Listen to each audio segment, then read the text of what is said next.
Okay, hi everyone, and welcome to the seventh session for the SunoikisisDC spring semester on digital approaches to cultural heritage.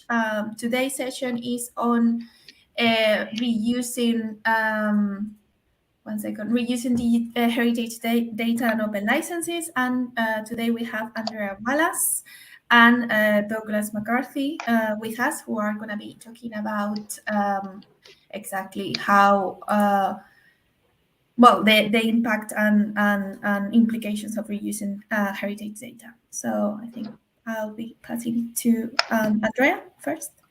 Sorry, just to say, remember the chat feature is on the right, and if you want to present yourselves before leaving any comments, we will be very happy to bring those up at the end of the presentation when we have the discussion bit. So please, you are very welcome to leave comments and introduce yourselves and just say hi. We love to hear from you if you're watching.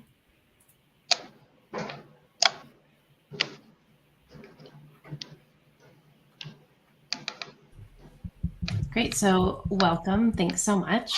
Just want to make sure that my slides are working. Yeah. Great. Perfect.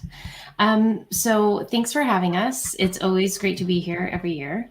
And to those of you who are watching in the future, thanks for sharing this video. So Doug and I are going to discuss the reuse of heritage data and open licenses.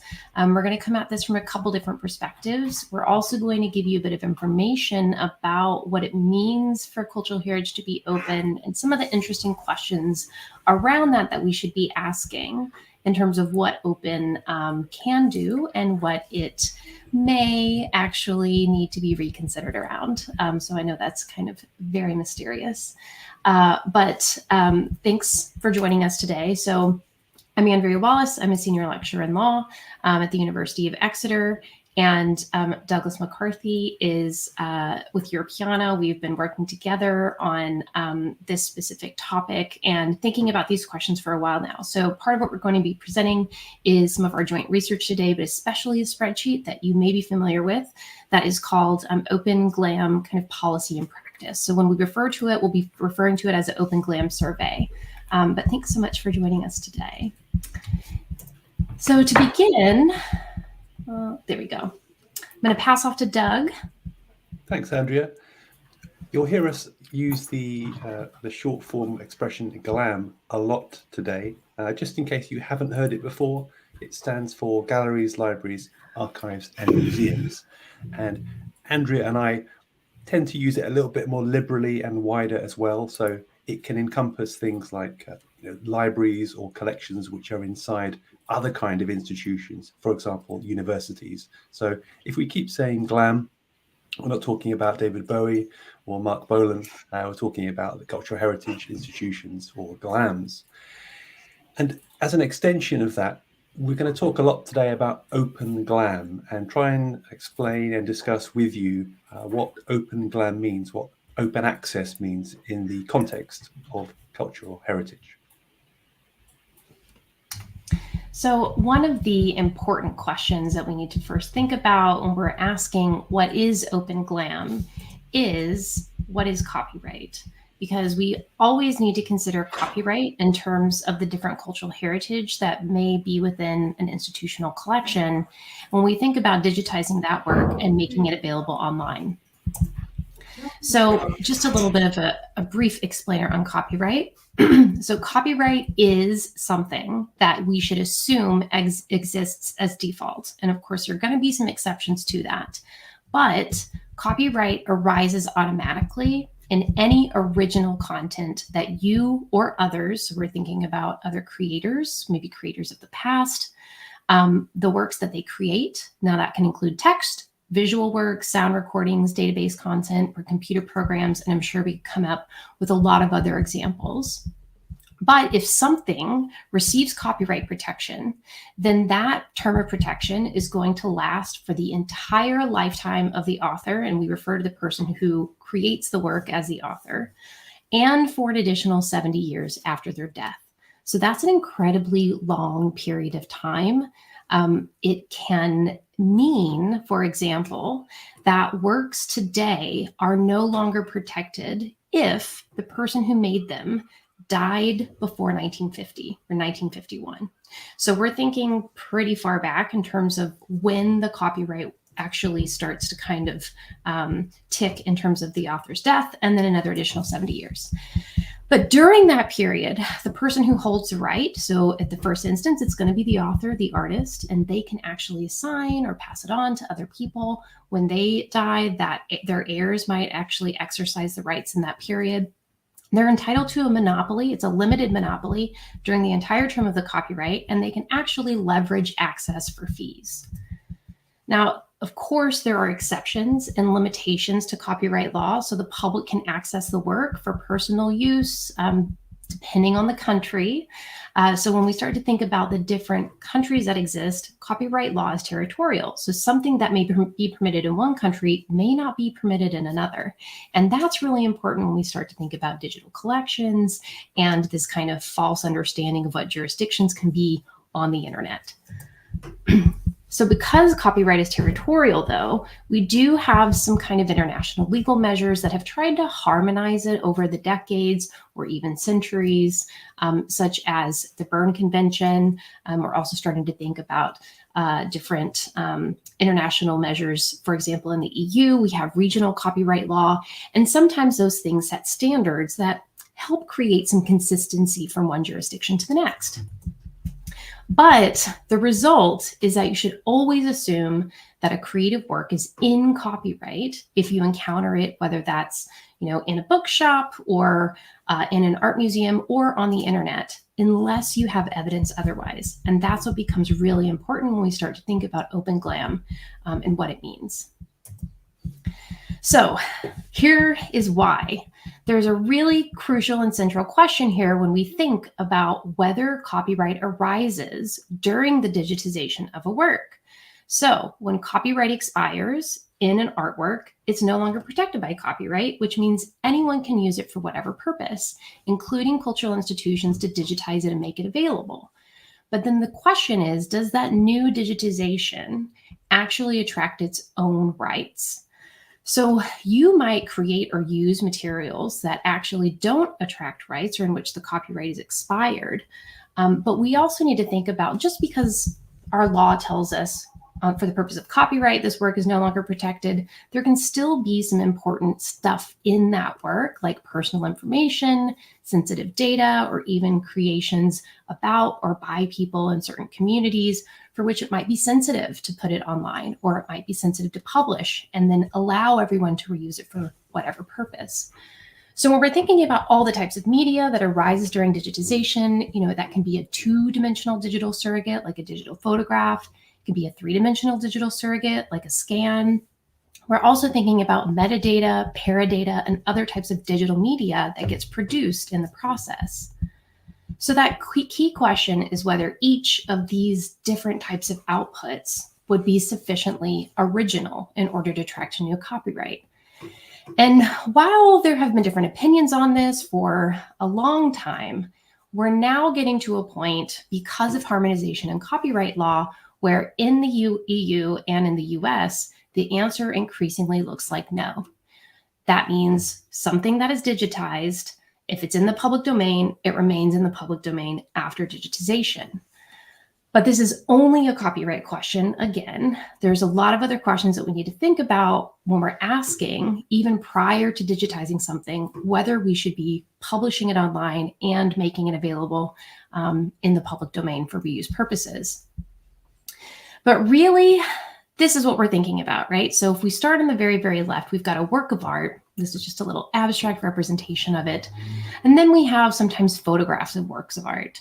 And so those photographs may have been created 30 or 40 years ago, maybe using different technologies. And there could be some genuine questions about whether or not the labor and the work that's involved in making that photograph is actually creative enough to allow the photograph itself to be protected. But then we have those photographs that get scanned. So we're thinking about three different layers at that point. Is the work of art protected by copyright? Is the photograph itself protected by copyright? And would the digital facsimile of that photograph be protected by copyright? We also have more complex materials, like for example, an archival mount that has the photograph on it, along with different types of data. So we can have descriptive data when we're thinking about tombstone data, the stuff that's just super basic about the artwork itself. We may have a little bit more descriptive data that kind of describes stuff, maybe basic, but not exactly original in the sense that it's creative. And then we may have stuff that's more like a curatorial opinion or notation, or even sketches by someone who has been working and creating research around the work itself. And then we might have the digital reproduction of that archival mount. So there can be different pieces of information or even contributions that we need to think about when we're deciding whether or not the image itself is in the public domain and what it means to tell the public that. But really, that was kind of a simplification of it, and not to like scare you or make you think that copyright is insurmountable and there's nothing that can ever go to the public domain. What becomes really important is that cultural institutions are asking these questions and coming to the right conclusions, because for them, it can create liability if they don't. But at the same time, we need access to the public domain as individuals. Things that are no longer protected by copyright can be used for all sorts of amazing things, like new research or new cultural goods. And so having a really robust and strong public domain is really important in order for people to generate new knowledge, create, fun and exciting new things, and even just share memes on the internet. So when something doesn't arise, when copyright doesn't arise, we call that non-original material, okay? And the reason that we say that is because we don't consider anything that happened within the process of that material being generated to be sufficient enough to protect copyright. Maybe we have a technical reproduction. It took a lot of time to make that scan. You set up all the metadata, everything behind the scenes, and now you've got a really high resolution image, but it doesn't mean that it's a creative image.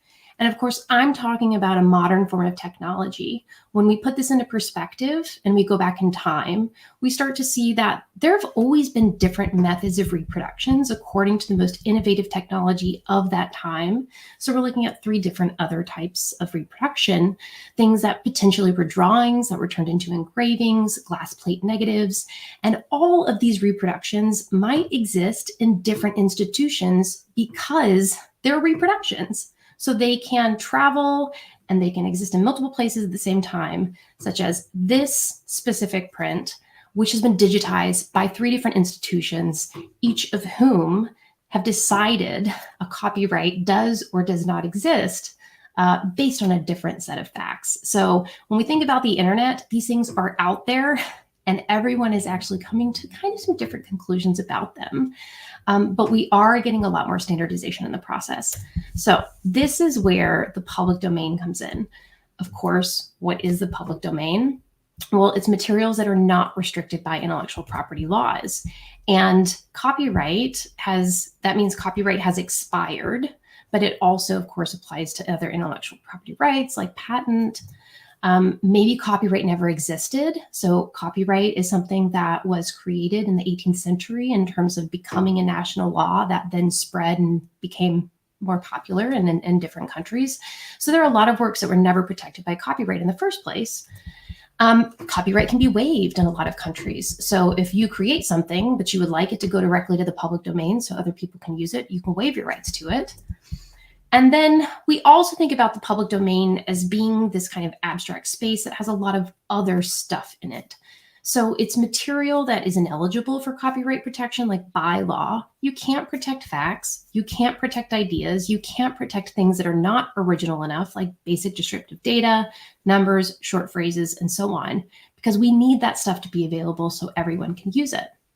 So all of these things that are in the public domain are meant to be used, combined, remixed, recreated for any reason by anyone and without any permission. Now, one of the reasons we have harmonization in the European Union at the moment is because of a recent directive. It's the Copyright in the Digital Single Market Directive. And there's a very specific article that talks about works of visual art in the public domain. And what it essentially says is that all materials that are produced around the reproduction of a visual artwork in the public domain, so note that it actually limits it to visual artworks, will be in the public domain after they're digitized, essentially. So then that raises questions about things like maps or scientific illustrations, technical drawings, sheet music, manuscripts, books, all of these materials that may not fall into the category of a visual artwork. And it also raises questions around things that might be a bit more complex or 3D. So there's more scope for people to do creative things when they're making the reproduction. And then we have the reality that it's not going to apply in the UK because of Brexit. And we've always been thinking that the copyright threshold, in order for something to be protected by copyright, it has to be truly original. So a lot of people are asking, is this really changing anything, at the end of the day about the law? But what is really important is that previously in the European Union, a number of countries did recognize what is called a related right in reproductions of public domain artworks. So one of the important things that this article does do is say, no longer can you recognize these related rights. We are going to do as much as we can to make sure that they actually stay in the public domain upon digitization. Now we come to open licensing. So open licenses are things that can be applied to materials that are protected by copyright. Because as I said, you have to actually get permission from someone and assume that something is in copyright if you encounter it on the internet, unless something says you don't have to. And that's what open licenses are for. So they're upfront permissions that for any reuse, you can potentially use it. They tell you especially what you can do and to what extent. And these licenses can only be applied by the person who holds the right in the work, okay? So according to Open Knowledge International, and this is the definition that we use when we're about to start kind of looking into the open data that we collect for our giant survey, open means that anyone can freely access, use, modify, and share for any purpose the materials that you release under open licenses. And this is a really important standard to keep in mind because there's a lot of stuff that cannot be reused and should not be open. So this is sometimes copyright protected stuff or even sensitive materials. And if we apply open licenses to them, they can potentially be used for commercial purposes, which could subject the materials, to additional harm. So there's a few really popular types of open licenses, one of which is Creative Commons. I'm sure you've come across this in the past. But Creative Commons creates licenses and tools that are really widely used by the heritage sector because they're recognized and they're trusted. They have very specific terms that attach to them. You can go directly to the websites to see what those terms are. They're available in more than 40 languages, and they're designed to release materials worldwide. They're also machine readable. So if you're looking for something online and you can filter to a specific license, it's going to pull everything up that falls within that license for you. So we've got open licenses that Creative Commons creates. One is CC by SA, which you can go and look this up, but this means so long as you attribute the rights holder and you share that, that work under the same conditions, you can use the work. You don't need permission. Same goes for CC BY, but you don't even have to share it under the same license. You can actually just use it for whatever purpose. But this is where things start to get a little tricky because you have to have rights in the media in order to apply a license to it. So when we go back to this digitization of public domain artworks, and the question is whether or not a copyright arises to begin with, if the answer is no, you can't apply a Creative Commons license to it. And instead, you should be looking at their tools. So the CC Open tools include the public domain dedication, and this is something that you can apply to a work if you feel maybe rights arise in it, but you want to make sure that everyone can use it. So you're dedicating it to the public domain and saying, I'm never going to enforce these rights, even if they do arise. And then there's the public domain mark. And both of these things tell users that the material they encounter can be used for any purpose whatsoever, no need to ask permission. And this is why GLAMs who are engaging in open access love Creative Commons open licenses and tools. What does this look like in practice? It's pretty easy. You just note beside the image, beside the work, wherever users encounter it, you mark it. That's what it's called, is marking it. You can also insert into the metadata and the rights field, the code, so that the computer, the machine readable, it's machine actionable, and different interfaces will then see that that material is openly licensed. And you can also include the terms in your copyright policy or terms of use online. But then we get to these interesting questions about who decides. Who decides to openly license images of cultural heritage, especially when we're looking at maybe problematic cultural heritage that has a history of looting. So these are kind of some examples of images that have been released, which can be really important because then the people who were unable to access them can use these images for whatever purpose as well, but so can the rest of the world. And we start to get to, excuse me, we get to a point, hold on one second. Excuse me. We get to a point where there can be some release of information that becomes additionally problematic. So especially when the data is made machine actionable and we start to think about, should I make this available under an open license? Well, actually, no. So let's claim full copyright in it. And then that way people will know that they're not supposed to use it.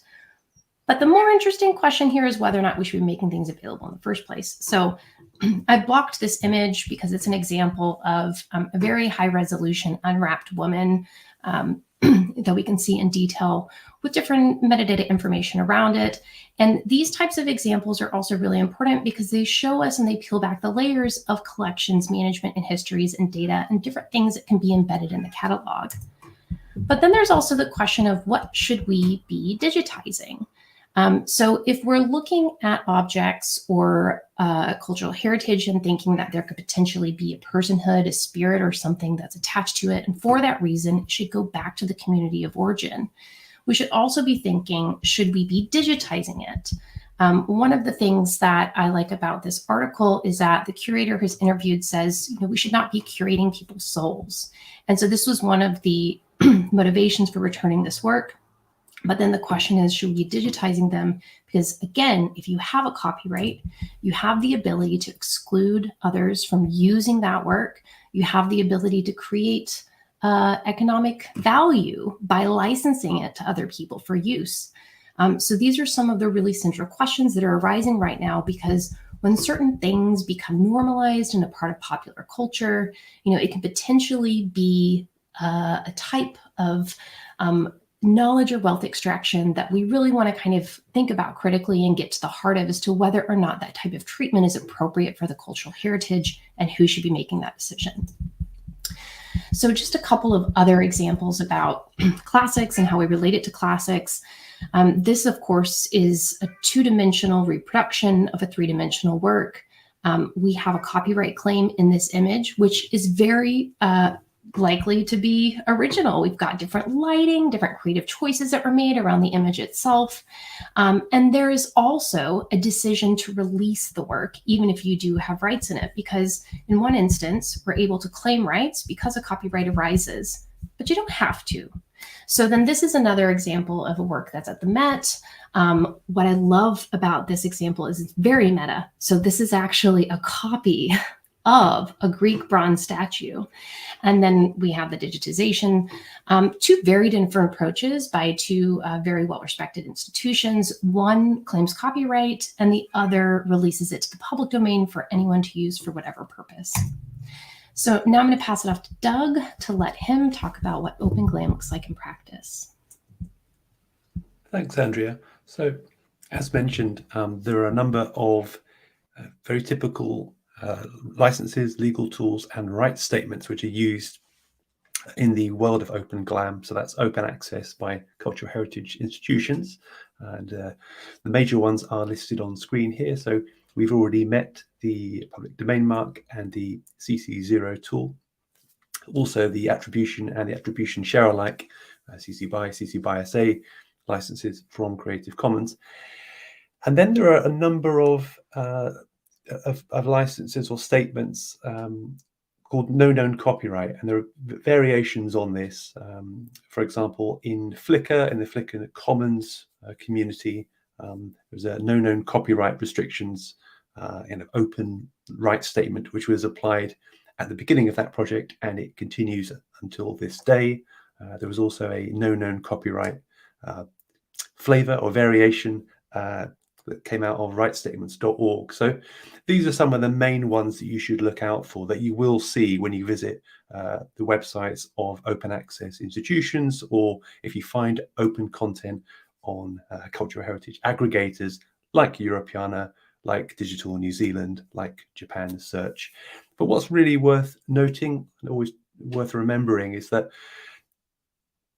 non-commercial, or NC, and no derivative, or ND, license flavors, that they are kind of aspects of Creative Commons licenses, are not open access. They're not agreed or understood to be by the open access community, users and scholars, as being open access, because they are too restrictive. They put too many limitations on what can be done, how the digital objects, for example, can be used by third parties. So if you see CC by NC or CC by NCND, then please remember what we said today, that this isn't Open GLAM. It's Creative Commons licensing, but it's definitely not open access.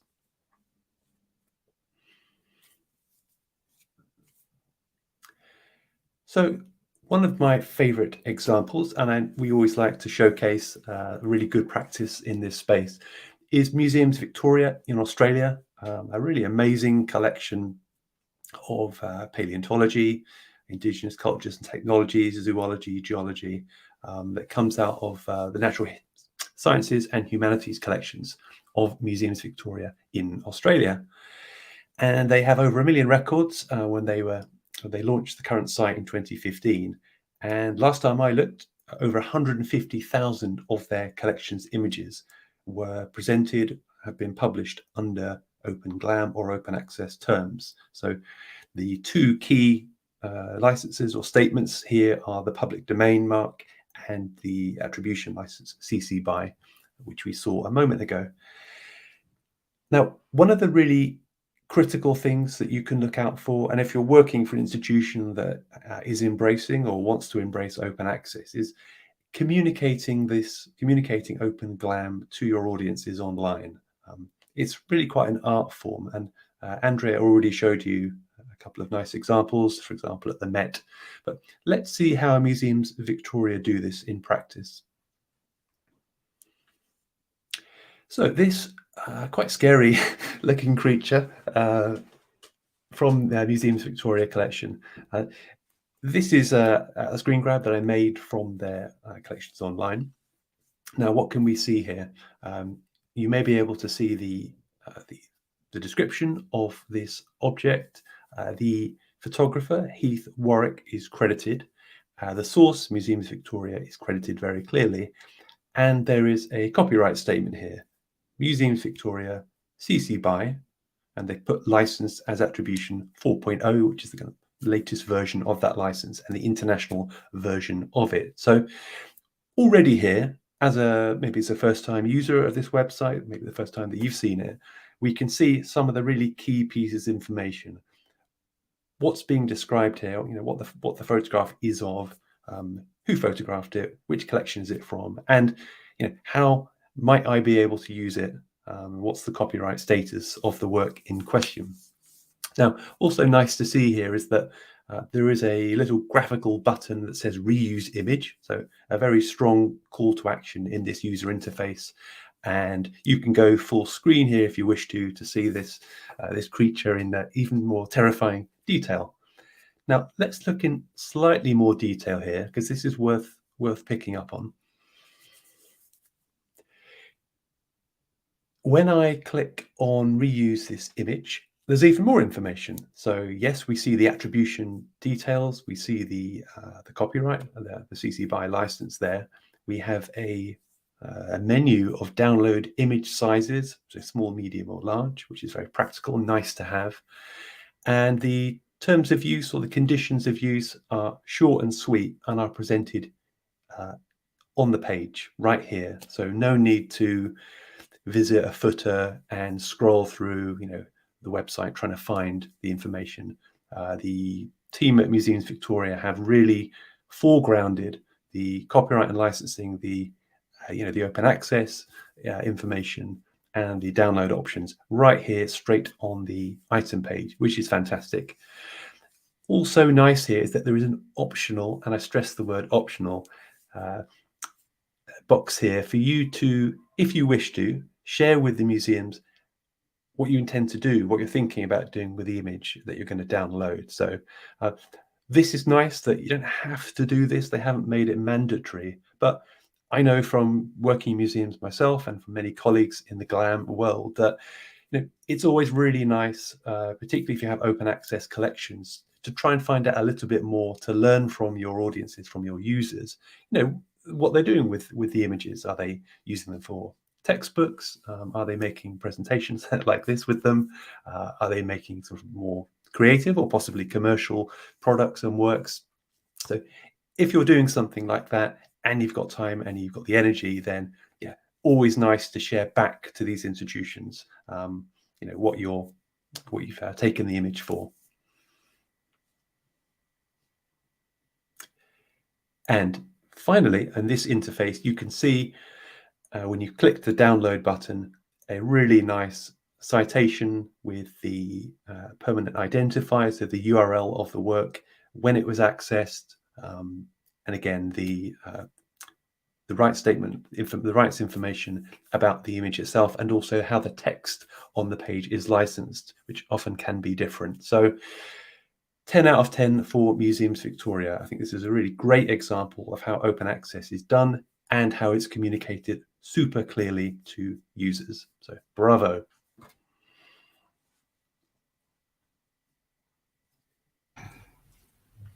So to follow up to Doug's kind of reference to how things are communicated, we've just seen one example of where the user interface really embeds the user and how they're going to experience and encounter the work into the process of how it's presented to them, how they can download it, and how they know whether they're able to use it. There are obviously lots of other places on the website where this sort of information can be delivered to the user. Quite often, when you are trying to go to a website to figure out what the terms of reuse are for the different collections that are made available, you're going to visit the terms of use. And some terms of use are shorter than others, or as Doug likes to say, not all terms of use are created equal. There can be, as a lawyer, I know where the problem often comes from, a lot of stuff in a terms of use that may or may not apply to the specific use that's being sought. It can be presented in very kind of dense legalese, and it can place the onus on the user to figure that out for themselves. So sometimes it's nice to see a pairing of interface with terms of use for kind of a comprehensive entry point that gives people a very full perspective or picture. But it can also become a little bit overwhelming and even potentially chill reuse if, for example, it's not clear about what's permitted and what's not. We also have some really exciting examples that are starting to be used in different interfaces and populate different areas of, I wouldn't say the web, because I haven't actually played Animal Crossing. But one of the wonderful things about Open GLAM is that when materials are published, and especially when they're published without any sort of kind of conditions and requirements around reuse, they get used in ways that are totally unexpected. They reappear in different places, and the works themselves get a new life. And I think that's the point of what Animal Crossing is, just in general as a game, but also as a way to encounter and experience some of these works. So National Palace Museum Taiwan has been Open GLAM since 2015. Now they've published their materials under an open government data license, which is equivalent to a CC BY because it says you can use this material for whatever purpose. You just need to say the source of it, which is the National Palace and Museum. And they do this as a matter of policy. So all of the data that they release, all of the public domain artworks that they digitize, they publish so that it's open data. They also have an open API, so people are able to access and make the machine or the the data and the works themselves machine actionable so they can be integrated into different sorts of interface like Animal Crossing. And there have been other institutions whose works have shown up in Animal Crossing as well. So there's an additional layer of these works kind of coming together in unexpected places and in new spaces in communication in a way that would never be able to happen in the physical and analog world. So now we're going to talk to you about the Open GLAM survey, which is some ongoing work that Doug and I have been doing for, who knows, 3 years now? Almost 4. Almost 4. How old are we, Doug? Which started with just a little tweet from Simon Tanner that said, or maybe it was a direct message that said, do you know what institutions are currently using CC0 specifically? And Doug and I started to kind of dig into our own personal records. We made a spreadsheet and it grew from there. So what you will see today, if you go to this link, is the most updated version of our Open GLAM survey. And what we do is we actually look at different institutions around the world that make their data available as open access. So we're going back to the open knowledge definition where it has to be available for whatever or for commercial reuse. So it can be CC BY SA, public domain mark, CC0, or equivalents. For example, like the open government license that National Museum of Taiwan uses. So what we do is we first look to see whether they publish their digital collections online, and then we also collect information on the metadata and other sorts of data that's made available all in one place. So anyone who's looking for open data out there, or even open data within their own country, and trying to kind of see what's going on here in terms of like the demographic of global Open GLAM activity, can find it in one place. So how have we gone about this? Well, the first thing that we always like to do is to thank publicly the museum and the open access community all around the world, because although Andrea and I have been leading the survey for 4 years next month, it's very much with the support of an amazing community of scholarly, creative, just really motivated museum and open access professionals all around the world who let us know when they found something open access, a new institution that we add to the survey. So big thanks to them. So the scope and the method of the survey is very much around desk research. So we haven't and we don't send endless questionnaires. Survey fatigue is real to institutions and wait to hear back from them, which usually you don't. So it's about what you find, what you see, and what can be reused today. So the scope of the survey is about data, as Andrea said, that GLAMs make available now on their own websites, but also on external platforms, which we'll see in a moment. Now, the focus, not exclusively, but the focus is on digital surrogates of objects in the public domain, where any term of copyright for those objects has expired or actually never existed in the first place, as Andrea outlined so thoroughly earlier in this session. And yeah, as I mentioned, it's desk research and outreach to the global GLAM community, which has really driven the survey forward in the ways which we'll see in a second.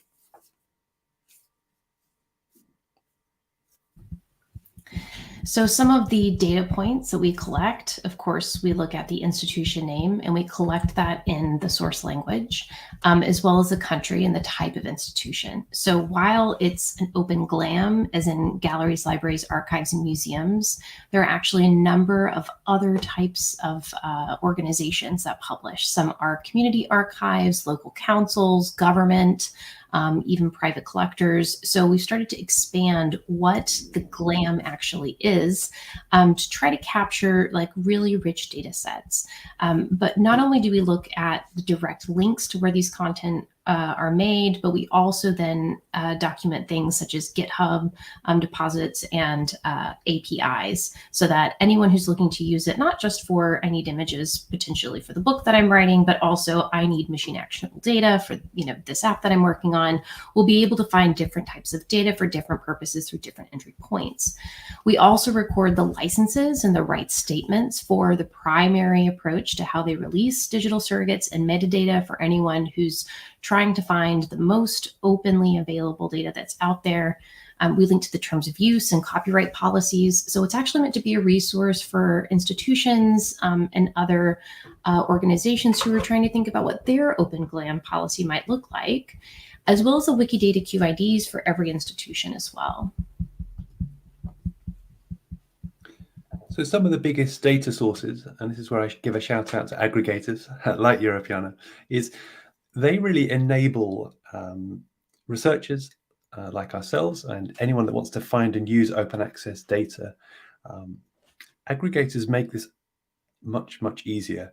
Why? Well, because they almost always insist on the use of standardized licenses. So the Creative Commons licenses, the other legal tools that we looked at already, those are, generally speaking, always kind of baked into aggregator data models, which means that you and I can visit an aggregator site like Trove in Australia, and you can filter your search, or when you're browsing through those portals, through those websites, you can filter down by just wanting to see the open access material, maybe the data that's CC0 or CC BY. So that discipline around standardized right statements and licenses is incredibly helpful for Andrea and I and anyone else who wants to find Open GLAM material.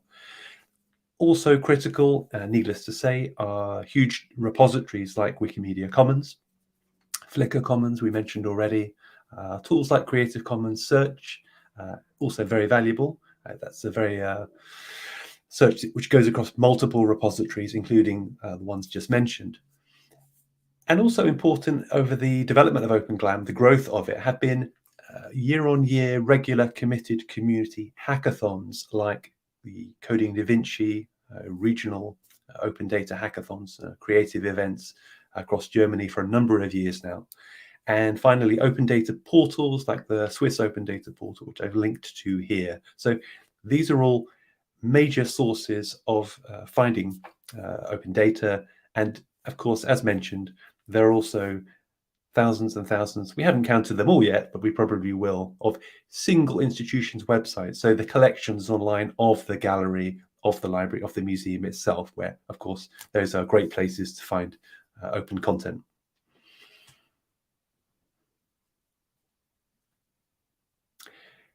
As Andrea mentioned, the survey itself has a shiny Q number in Wikidata. So if you're a Wikidatan, if you're into Wikidata, you like doing Sparkle queries and annotating data, then good news for you, happy days, because you can now use Wikidata to find all the institutions which have been covered in the Open GLAM survey.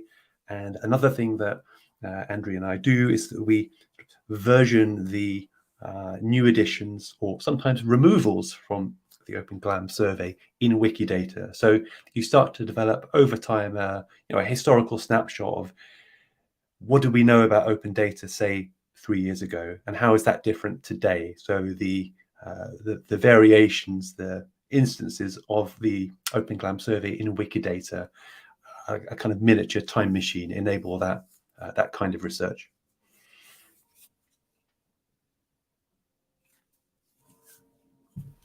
So going back to when we started the survey, March 2018, we had about 30 GLAMs in there. We started to build out, thinking what sort of columns and additional information would be useful to start tracking. Flash forward to today, there's more than 1,400 GLAMs from more than 50 countries around the world. It's a really interesting and very telling collection of data, not just about data itself, but about the different ways that institutions are participating in Open GLAM in different areas of the world. So here's what I mean by telling. Doug had mentioned that we rely on aggregators a lot because, of course, it's really difficult to try to find every cultural institution within a given country, review their websites, and try to find out whether or not there are collections available, let alone released under the types of open licenses and tools that we're looking at, which is where data aggregators have been so key. When there is a data aggregator that does a lot of work like this for us, we're able to run different searches, filter by content, and document these things a lot more easily. So you can see that there are some concentrations of activity, namely in the United States, as well as around Europe. Shout out to Europeana. In the US, we have DPLA, which is Digital Public Library of America. We also have aggregators in Australia, Japan, and New Zealand that are helping us kind of capture and do this work. But one of the things that's also, of course, interesting about this is the absence across the globe, the absence in terms of resources, revenue, web infrastructure, and potentially the ability to post these types of assets, if they exist, onto the internet for anyone to reuse.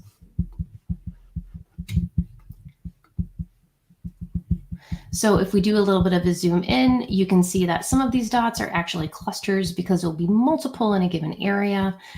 So looking here, New Zealand actually has a very healthy representation. It may not look like it, but this is why the QIDs are really useful for the purpose of a graph. We can also go over to the United States and see that, especially down kind of in the southern countries of South America, we also have some activity in Brazil, as well as Argentina and Chile.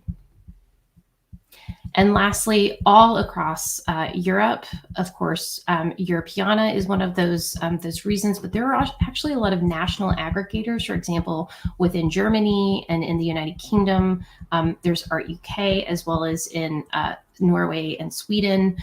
We have national aggregators that also pull this information as well as get it ready for the Europeana data model so that it can go into the Europeana aggregator at the same time.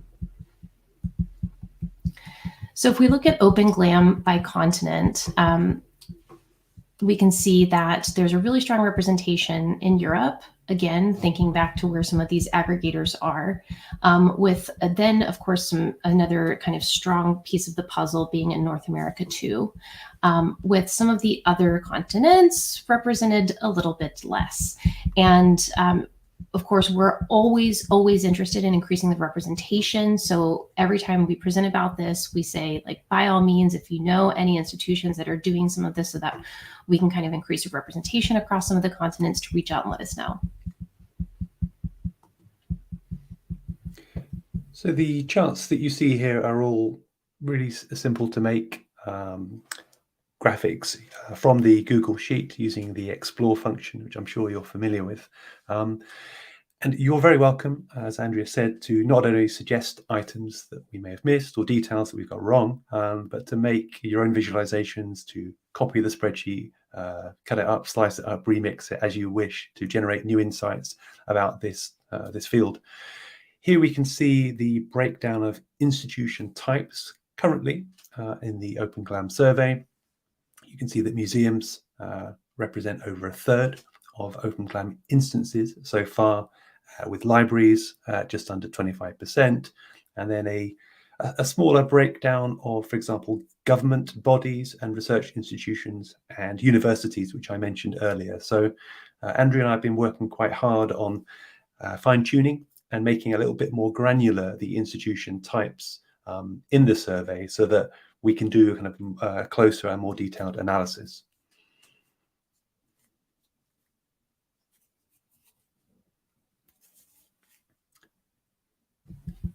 And here we see the rights statements, licenses, and legal tools. So at the top of this session, Andrea and I walked you through them, but here they are really in practice. So the public domain mark is the most commonly used legal tool or rights statement in Open GLAM.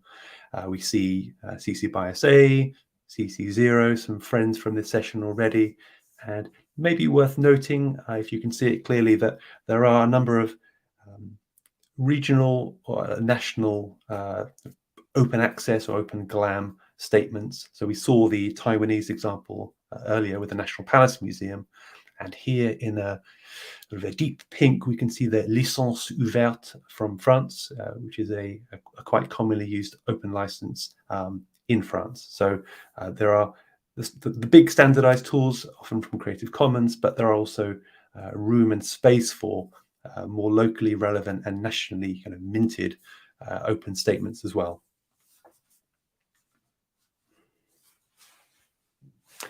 And here are the major platforms that we touched on, including the German Digital Library, Art UK, Andrea already mentioned, Flickr, and a nice healthy slice of a Europeana at 26% there. So these are the platforms where open access content, can be found. I already said that aggregators are useful in that they make this easier.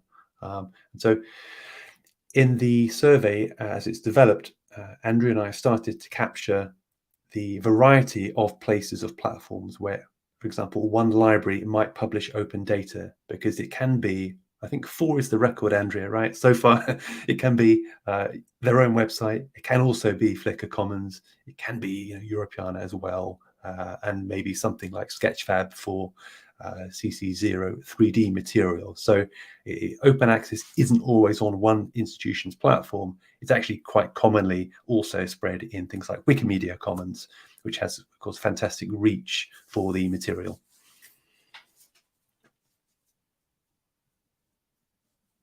So one of the new columns that we have inserted into the most recent version is actually something that's called right statements compliance.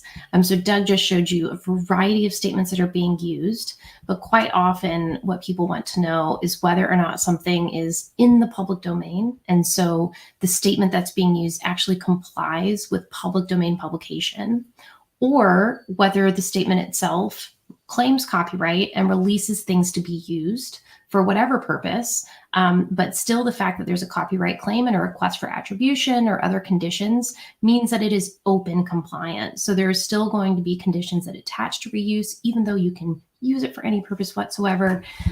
Those are the 2 primary approaches. And so we've sorted them according to that. But something that's also important to consider is this category that's called copyright disclaimer. Now, this captures what are essentially disclaimers of copyright. And these refer to licensing and right statements like no known copyright restrictions or no known copyright.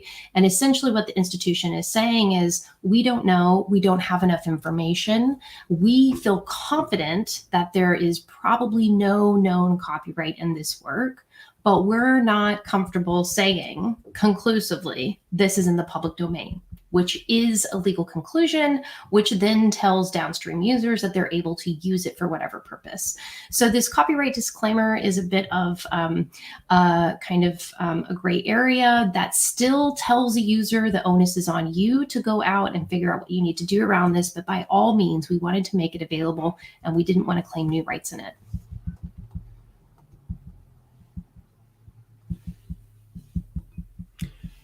And open access scope in the survey, when we talk about eligible data, what we mean, thinking back to the start of this session, is material which is in the public domain, where copyright has expired or never existed in the first place, and that reproductions, these digital reproductions, are made of that material which are not worthy of a new copyright.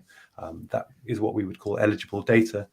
And open access scope is a data point in the Open GLAM survey that tries to capture that. And essentially what it's saying is, if we've listed all eligible data, then we believe, and hopefully the institution in question has clearly communicated itself, which is really important, that whenever possible, those public domain works are released on full open access terms, open compliant terms, as we saw earlier, for completely free liberal reuse.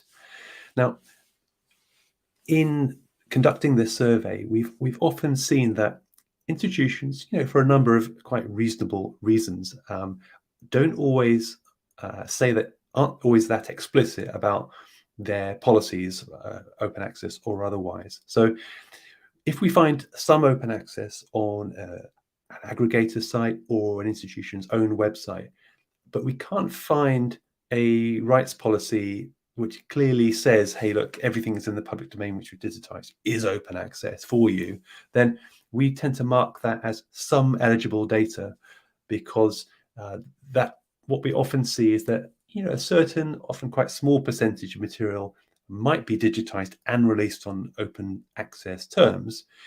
Often that's associated with a short-term project, for example, maybe something connected to Europeana.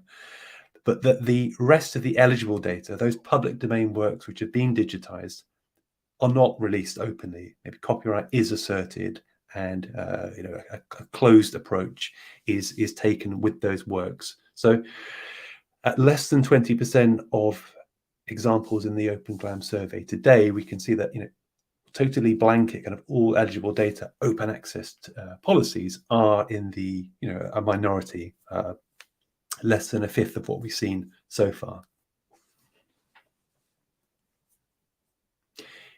If you'd like to read a bit more about the Open GLAM survey, then feel free to visit the Medium publication, Open GLAM, which I co-edit. I've written a few short and hopefully accessible articles about the survey, about what Andrea and I have been doing these past 4 years.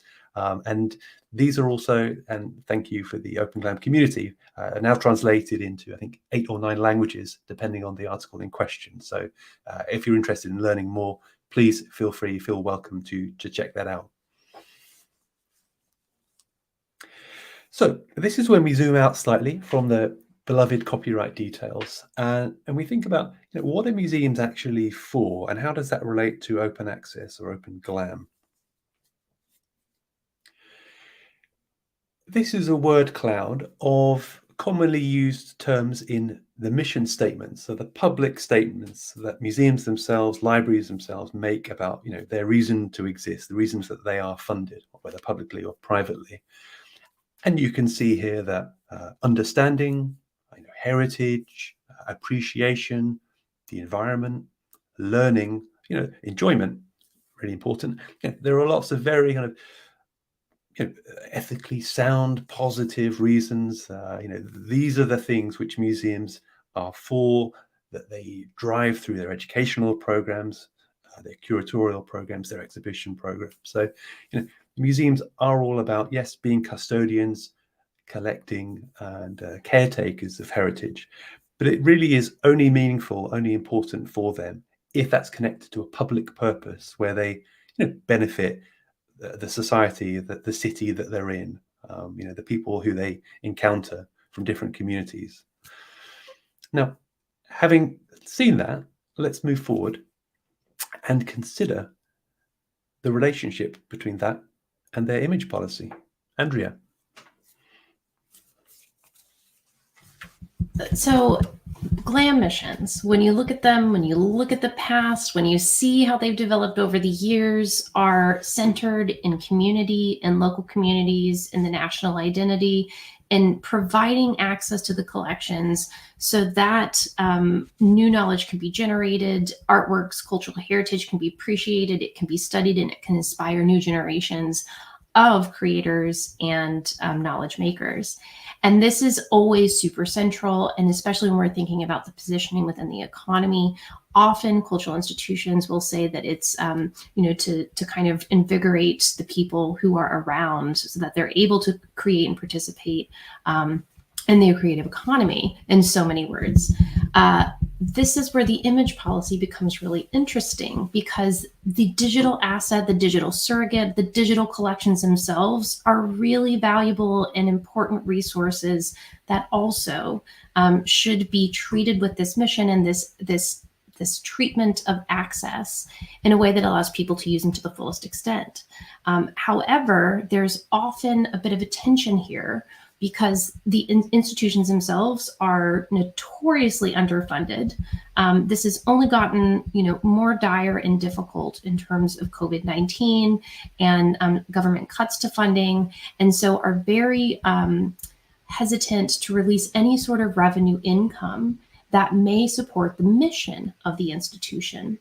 But of course, we're talking about institutions that aren't, profit makers. These image policies aren't necessarily bringing in a lot of revenue.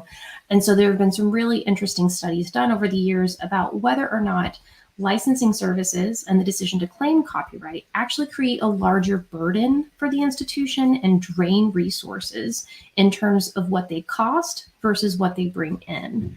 And so this is where we kind of come back to this idea of who are we doing this for? What is the purpose of these images?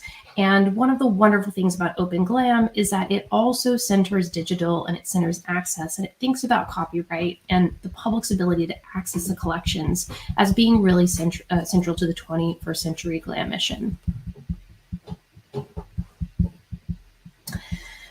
So here we have our model on the right, who is engaging with our surprised monkey that is reflecting back on the image to the left, which is a work painted in 1432, Jan van Eyck, that was never under, is it 1432? Never under copyright protection ever. This work itself, of course, we know because of its reproduction has been circulated widely. However, today, the person who has, or not person, but the institution who has exclusive access to be able to digitize it, to make those reproductions available for our enjoyment and benefit, does claim a copyright in it that does not allow anyone else to use it for commercial purposes unless they seek permission and pay a licensing fee. So this does create a perpetual sort of copyright in the reproduction that, you know, when will this image, if ever, be passed into the public domain so that we can all use it and we can all appreciate it in the way that it's meant to be in terms of how the public domain works. So it's always worth reminding ourselves that non-open access, or as we call it sometimes, Open GLAM, has consequences for researchers, academics, reusers, you know, a whole host of communities who will be interested in not only looking at, but actually, for example, downloading and using, remixing, creatively reusing the public domain, which is incredibly important for society. And this, if you follow academic Twitter at all, or you're in the world of Open GLAM already, you know, you will have seen many long threads where people express their frustrations about this. There are two examples on screen here. On the left-hand side, we see the blog of Benda Grosvenor, the British, very public art historian and TV presenter, who had a campaign back in 2017 about museum image fees really being something which is destroying art historical research, penalizing financially art historians, because the costs and also the process of being supplied with and licensing from museums public domain works is so high, so expensive, that it's starting to distort art history as a field and really stopping new research, new books, new websites using this material from being created. On the right-hand side, a little bit more recently, this is the medieval historian, Catherine M. Rudy from the University of St. Andrews, my alma mater, published a great piece in the Times Higher Education supplement about the true cost of research and publishing, which is, we will provide a link here in these slides. The massive expenses of doing scholarly work in her field of art history, which is mostly 700 to 1,000 years ago. So Open GLAM, or its opposite, is not just it's not some kind of theoretical concern. It really has obviously quite damaging effects on some of the fields, and I've just highlighted art history here and historical research, that think about the museum's missions again, that museums are genuinely set up and they say that they want to support and encourage. So worth recalling this.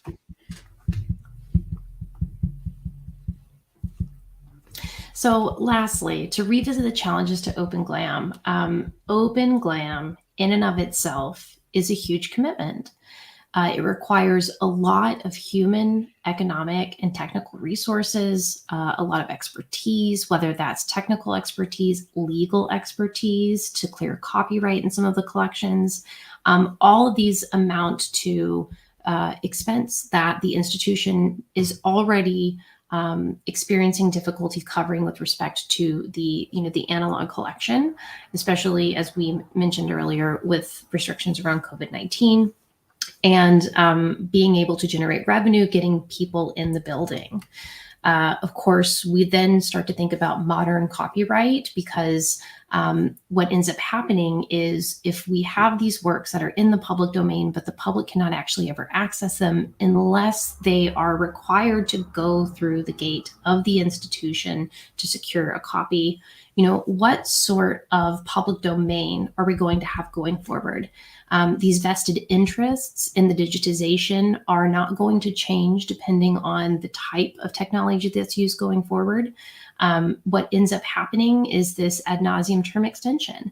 It's a perpetual copyright, regardless of whether the copyright is even valid. And so it comes down to a lot of complexity and even a skewing of what the public domain is because of what gets made available, what gets attention because it's openly licensed and it can be reused by the public.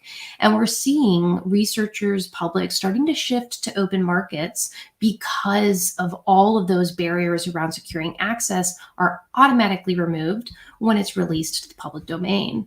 It makes reuse so much more efficient. And so people are switching their interests or their focus over to collections that are open and can be reused. At the same time, there's a lot of pressure on cultural institutions to generate money from their digital assets. Quite often, this comes from the government when there are obligations to self-generate revenue. It is revenue, it's not profit. So anything that brings revenue in through the door is sometimes seen as a discharge of this governmental duty. But what ends up happening is that, we potentially have the power of the status quo, the reinforcement of kind of control around the collections and the inability of the public to engage with those collections, which can potentially be damaging to the relevance of the institution and their longevity and their ability to be digitally engaged with a 21st century mission. So to close, why is Open GLAM important? Why does it matter? First of all, open access, Open GLAM makes cultural heritage accessible and genuinely reusable. And for museums or for any GLAM institutions, it has the opportunity to really drive digital reach. So the number of people, types of people, and the people in different locations all around the world to access, maybe to encounter for the first time museum collections and enjoy them. So it is a huge opportunity for more reach for digital collections and much more visibility, particularly when open access collections themselves are reused in new forms of knowledge, new articles, new products, many new contexts which museums themselves often couldn't imagine and are happily surprised by. And open access for me fundamentally accords with that purpose. So think back to that mission statement, that word cloud of nice happy words that museums say about themselves and things that they want to do. Open access connects and really empowers that purpose, that public mission. They are natural kind of bedfellows. And within institutions, Andrea just talked about the power of the status quo. That is really prevalent within museums, particularly larger organizations where there's quite a large structure of leadership, trustees, senior management. Often the people who are managing digital collections, thinking about licensing and thinking about copyright, aren't always in leadership positions. And that makes leading change towards open access, for example, really hard, really difficult. It definitely needs support, it needs vision. But when that happens, and this is really well documented now, for example, at places like the Cleveland Museum of Art in the United States, open access has the opportunity to really be transformative inside, so within those institutions. For example, smarter resource allocation. So if you have a staff member or two who hitherto had spent most of their working week replying to emails, trying to negotiate prices for very often non-commercial reproductions of works, public domain works that the museum had claimed copyright over. If open access is embraced and they are no longer doing that, then they can be much more creatively and usefully redeployed to cataloging the collection, improving the metadata, publishing and digitizing more of the material onto the website so more people can see and to reuse it. So open access can be really powerful, not just for the online audiences who maybe we focus on a lot today, but also for the staff, for the institutions themselves. And Andrea, I'm going to hand over to you for these last 2 points. So building on what Doug said, communicating a positive intent to open audiences. When you adopt open access, you're transferring a lot of power to the public and saying, we trust you. Please come use our collections. Tell us what you're doing. We're excited about this. We want you to be excited about it too. And quite often there are so many very creative and unforeseeable reuses that pop up in different areas, that it's because of that transfer of trust and power to the public, these things are able to occur. It also empowers education, creativity, and new knowledge. There's so many examples of different types of digital infrastructure being created around collections that even enable people to research them differently in ways that the institution isn't able to technically support because of all of those drains on expenses, resources, and staffing. So when data sets are made available in really, really rich form, with various metadata and images, it creates all different types of opportunities for creative, commercial, and educational reuse that even within the institution could never be foreseen. So thank you so much for joining us today. We'd be happy to have a conversation around some of this, maybe hear about your own fun reuses or things that you've been doing and thinking about with open data. And now you have a wonderful resource that should allow you to find great, rich, fabulous data sets and different ways that you can kind of experiment throughout your studies. Thank you so much. It's wonderful. Yeah, that was brilliant. And I think it ties in super nicely with the previous sessions we had on museums data and the data and data collections and all that. So I think it was wonderful. Thank you so much.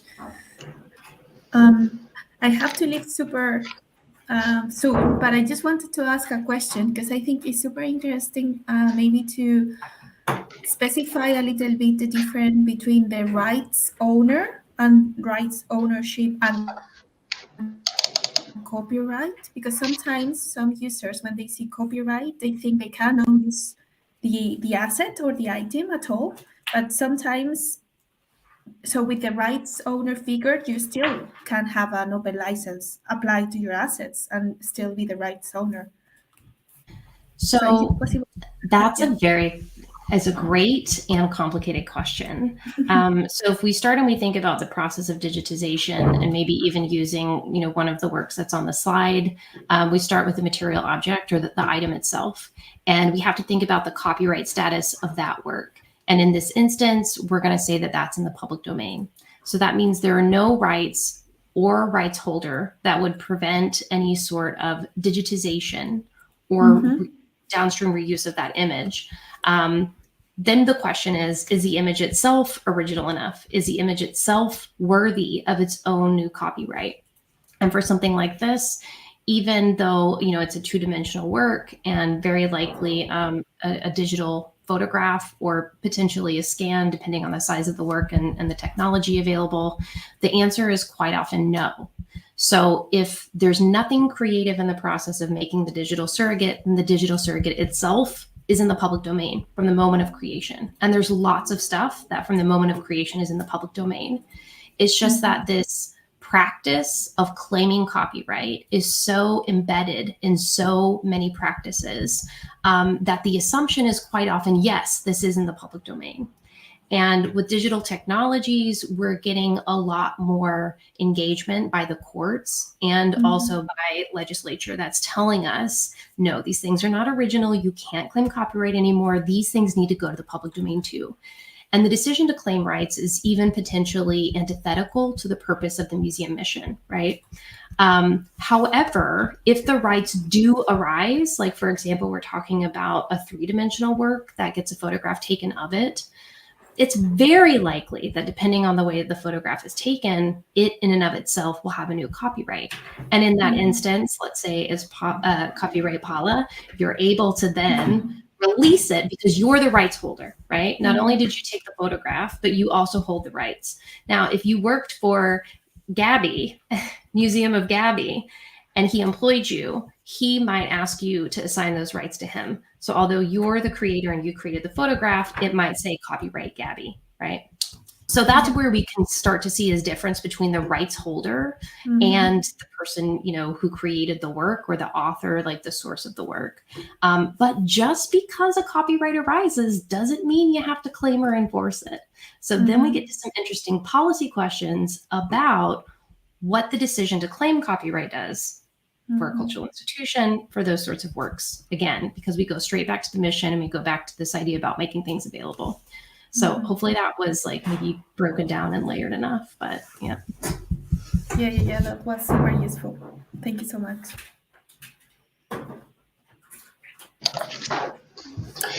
Yeah, it's an important sort of distinction, I think, and one that you've made very clearly.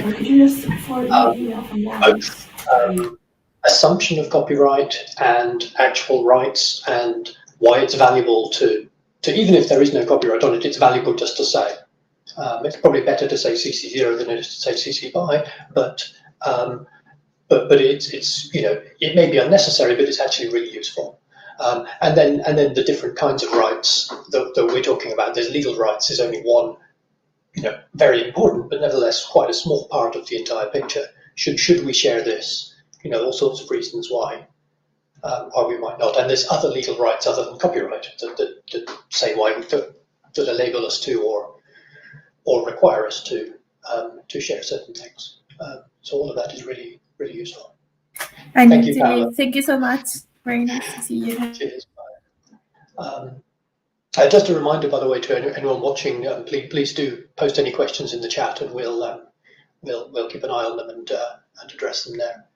But yeah, no, this has been really really useful. I particularly agree with Paula's comment that this links really well to previous sessions. We had sessions on museum data and metadata and question, you know, some definitions of things like metadata and paradata and things which you came back to, and talked a bit about exhibiting and what different types of collections and different types of exhibits contain and what the audiences are. And I think this puts another perspective on that, and was really important. So yeah, thank you for that. I had a question that I'm not sure if it's a very useful question, but I posted it in the chat, so I didn't forget it while we were going. When you were talking about the Museum of Victoria, which is an absolutely beautiful example, and someone else thought so as well, that it struck me that a lot of what was on that page, the ability to download in multiple sizes, all the metadata that was attached to it, in addition, a lot of that could have been delivered through a IIIF API and with a manifest attached to that, and didn't seem to be in that case, unless it was somewhere that I couldn't see. Do you have any sense, either of you, of the pros and cons of those two approaches? I mean, I always try to maintain a sort of user perspective on these kind of matters. Sometimes that's hard. And by the way, hi to Michal from Webumenia in Bratislava, who liked that example too. Good, thanks for joining us, Michal. As a user, and I'm trying to imagine myself not working in museums and cultural heritage world, right? I don't really care how the sausage is made. Now, Museums Victoria has chosen to build its tech and the interface in a way which presents the information that clearly, as Michal liked. It gives it that super clear reuse information, ability to download multiple files. Or, as you said, Gabby, there are loads of great examples of IIIF interfaces, manifests that can be just as effective. So maybe this is a little bit simplistic, but I wouldn't say it's really an either or. There's sort of two ways to reach the same destination, and which one you choose to implement, of course, is going to reflect your digital strategy, your tech stack, your resources, your et cetera, et cetera.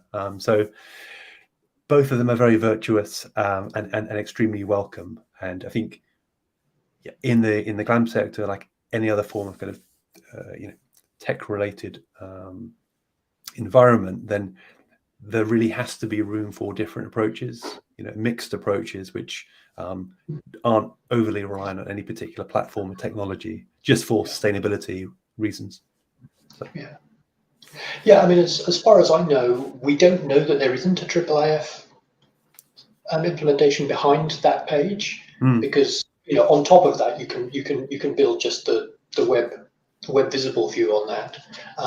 If there is behind that, then what's missing is a link for the viewer to be able to download the manifest, which enables us to do, as we did 3 weeks or so ago, interesting things in other platforms which don't involve having to download the image, create your own metadata record, and re-upload it. And you can sort of point to it and include that in there. But as you say, what they needed to achieve was achieved on that page with or without IIIF, and we don't know which, but I'm guessing without. But yes, no, that's a very clear answer. There's certain things are made easier by having it in there, and of course the HTML page, presumably delivered through some sort of content management system, is itself a technical dependency, just as much, at least as much, if not more, than IIIF would be. So it's all about decisions having been made here. I'm not advocating for IIIF particularly. I'm just sort of putting this in the context of, we talked quite a bit about that 3 weeks ago. So, I mean, I would be interested to know the answer to that question, because so far, and I mean, this is potentially confirmation bias, I haven't seen any IIIF interfaces that pretty. So I guess at a certain point, and I say pretty, at a certain point, we get to a point where your association of, the IIIF interface is broken, and recognizing that it is IIIF. So that's what I mean by, I guess I wouldn't know if I had, right? But quite often, I think some of the IIIF interface, depending on the institution, and quite often the difference between like an archive or a library versus a museum, there can be different, I guess, priorities in terms of the functionality, the ability to download, and even download like batch images as opposed to like one, which can be really, really interesting. And so I'd love to know actually the answer behind that. Because this one is like, it seems to me like it's designed around the rights as opposed to, the kind of integration of all the potential metadata that could go into a IIIF interface. Yeah.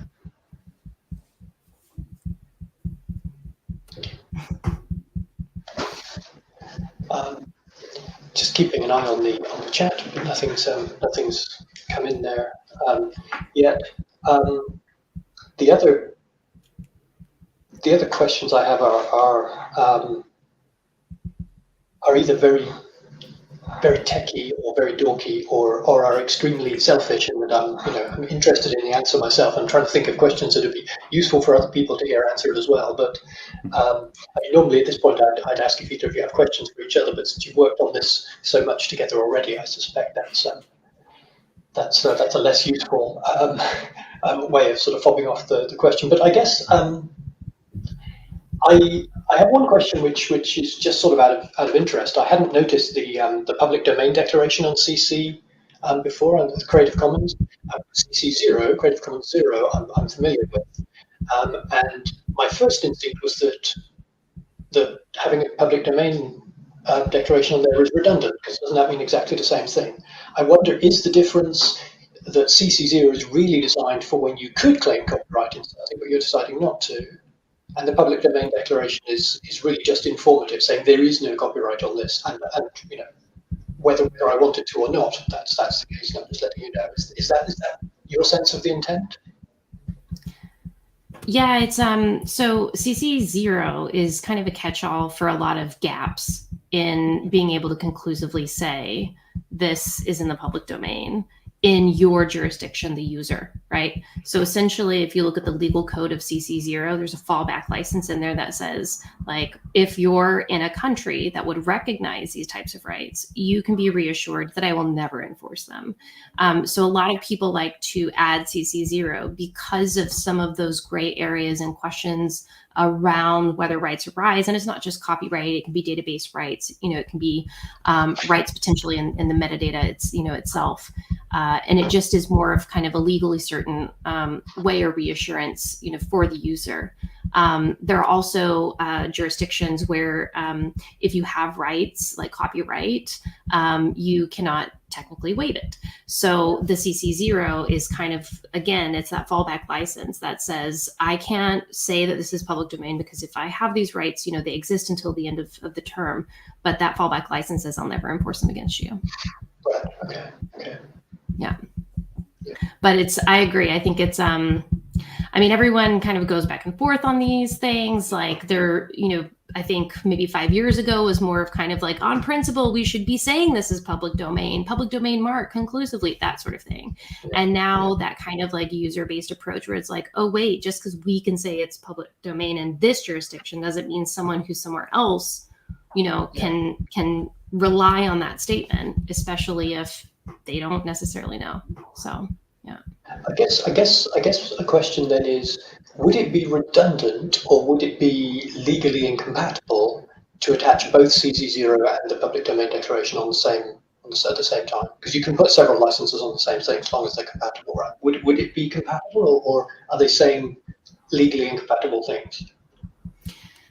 So they're not saying legally incompatible things, but I would maybe even put that question back to you, because in terms of like how that might dysfunction for like tech interface and machine readability, especially just how complicated it can be when you're thinking about the digital layer, the underlying work, it could actually make sense for you to say, oh, the underlying work is conclusively in the public domain. So that's what this is going to be. And then the digital layer is CC0. So, that even has like a logical kind of utility when we think about that. But in terms of how that translates into the metadata and where you would record that sort of information so that like computer doesn't go, which is it? Then you tell us, Gabby. Yeah, I don't know. Yeah, and maybe that's on a related point, something that we didn't bring out so much in the presentation, but is very much real, is the survey itself is Andrea and I often say it's a mirror to policy and practice. It isn't an endorsement. We're not cheerleaders for every single of those institutions, those 1,400 plus institutions who are listed, right? What we're saying is, as kind of desk researchers with the Open GLAM community, these are examples. They're not, as I said, often comprehensive policies, but they're examples of open access instances, some data mostly that's been released. Now, an extra kind of step past that is that in conducting the survey, we can see where an open access statement on a particular page aligns with, meshes with the policy, the terms of use for that institution on its own website or on an aggregator site, or it doesn't. And, Andrea beautifully outlined at the beginning the complexities of copyright, the challenges of this space. And that's just challenging for people who work in museums often as the audiences that they're trying to serve. So the thoroughness, the expertise required to really comprehensively align your terms of use and the licenses or open rights statements you have on your website, on maybe 3 other websites who you're serving open data to, that's a big challenge. And there aren't too many examples, or it certainly shouldn't be assumed that is always the case. And anyone that's really interested in this can dive into the Open GLAM survey and look to kind of join the dots between a CC BY statement on a particular object, and then consider what we talked about at the very beginning about, well, is that in that country of origin, in that legal jurisdiction, is the work itself, that digital surrogate, worthy of new copyright? Because as Andrea said, you've got to have the entitlement to claiming copyright to use a Creative Commons license like CC BY. And of course, that often, it's arguable in some jurisdictions more than others, but often the sense isn't the case. So this mirror to policy and practice is a really kind of important understanding of the survey, that it's highlights some of the great things that we shared today, like National Palace Museum in Taiwan, but it also shows much more conflicted and more complex examples of open access happening, where there is still kind of room for clarification and maybe better practice. And this is where the community-led learning piece comes in, hopefully, which will be some of the audience for this session today.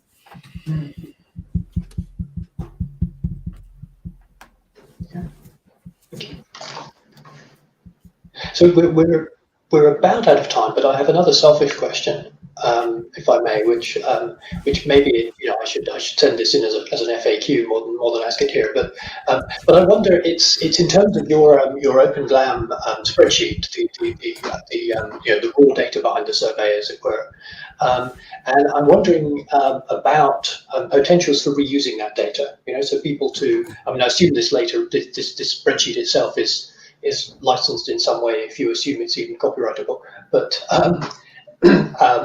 that you welcome people, for example, downloading it and loading it up in a new, visualization tool or something, or making new. And I wonder if there are ways to get at what kind of data you'll find in these institutions, in these data sets. For example, and this is a non-fictional example, if I were looking specifically for open geographic data sets, so data sets that have either sort of GIS coordinates or that have pointers to URIs of gazetteers, some sort of open geographic data, is there a field in the survey which would enable me to say I can find open geographic data in these 60 data sets or something like that? And geographic data is just an example, but there may be other kinds of data. Which ones have open images? Which ones have open text? Which ones have open other things? Is there a way to filter in that? There isn't currently. I mean, it's a great point, Gabby. There is probably a sort of necessary and reasonable level of granularity which you reach, and then beyond that, it becomes a little bit unwieldy for, as you say, a relatively, although more complex than it used to be, spreadsheet that points towards 80 million digital objects. And as you know, any one of those data points, open data points that we link to in the spreadsheet, can link to multitudes of, as you say, cartographic or manuscript material, photographs, all within a single institution. Different forms of digital objects, 2D or 3D, as IIIF manifests, or sometimes PDFs. So I suppose Andrea will come in a second, but we feel we've probably reached like a reasonable and useful level of granularity, but we obviously totally welcome, and the sheet, by the way, is CC BY 4.0. Totally welcome you or anyone else to grab it, remix it, and do that deep dive if you're a geographer, if you're a manuscript historian, and like carve it up, slice it up to as you wish. Andrea, is that fair? It's very fair. And I will say that Doug is he pushes back on me a lot when I'm like, let's do this, and he's like, that's not possible. Especially now that we've gotten to 1,500 institutions. So let me just begin by saying, any funders that are listening or watching, if you would like to hire Doug and me for 2 or 3 years to build a wiki extravaganza that has this sort of functionality, we accept. We love nerding out over this. We have our own Slack where we kind of link to different things and talk about questions and go back and forth and even get confused. But part of the issue is that everyone does everything. There's no two institutions that are the same. Even when we're thinking about the types of collections, the jurisdictions, the different kind of things that factor into this, even the quality of the the geodata that you're looking for. And one of the things that I've really wanted to do for a long time is think about resolution thresholds, because I think that in terms of images is really important, and another level of granularity. But when you think about like the practicality of that, institutions have been digitizing things over the years for years. Some institutions have built into their platform a limit at which they publish online, and that can potentially be, for bandwidth and practicality reasons in terms of, what they can support. Others hold back the high resolution and commercialize those and release lower, even super thumbnail images online under these, CC BY or CC 0 licenses and tools. And so even if we were to be able to capture that sort of data, it could range within like a sample of 50 images per institution based on what different kind of digitization techniques and policies have been over the years. Again, we love nerding out over this data. We're always like, someone help us become more tech with it so that we can do these things. It requires money. Doug and I love it. If you have money, we're your people. But there's my pitch. That it just would be the dream to be able to do that sort of thing. Yeah. But you know what? Doug said it's CC BY. Someone could literally create a copy of it, do one that's like the, geo lovely data of the world, and sort through all the institutions that do or don't have it and create their own independent sheet and add columns to it and do whatever, right? Yeah. And so we're hoping those types of things kind of spur from it. And we would love to be able to collect stuff at that level of granularity. But yeah. You've done hackathons with this, you mentioned, I think.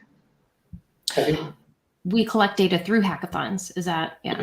So those hackathons where you get people together to add data to this. No, more like Coding DaVinci hackathon, and the data that gets made available because they work with the institution and because Coding DaVinci is like a centralized hackathon extraordinaire, then we have access to that data too. So some of the data that comes out of there into this, right? Okay. Yeah.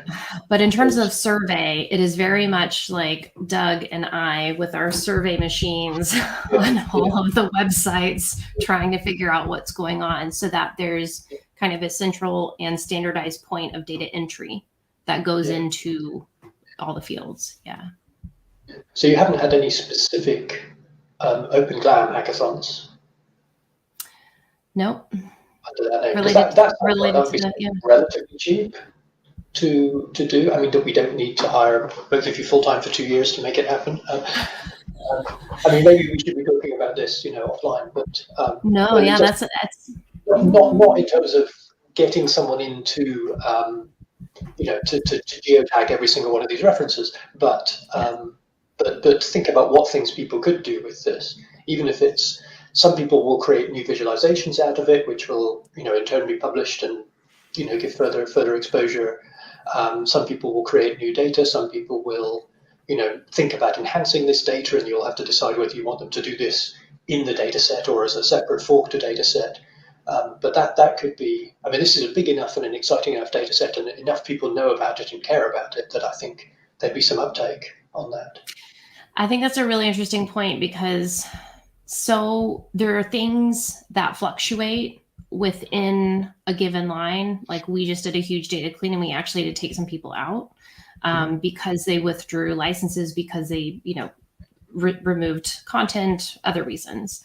But there are things like that in theory shouldn't fluctuate. It should be like we've reached this threshold and now this data is made available, and that sort of thing would be actually really interesting to think about. That's fine. I like that idea too. I might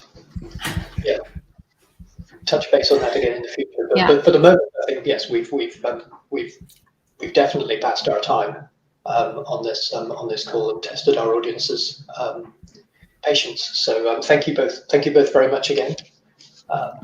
And please, to the rest of the audience, please join us next week for the session on GIS, and we'll see you all very soon.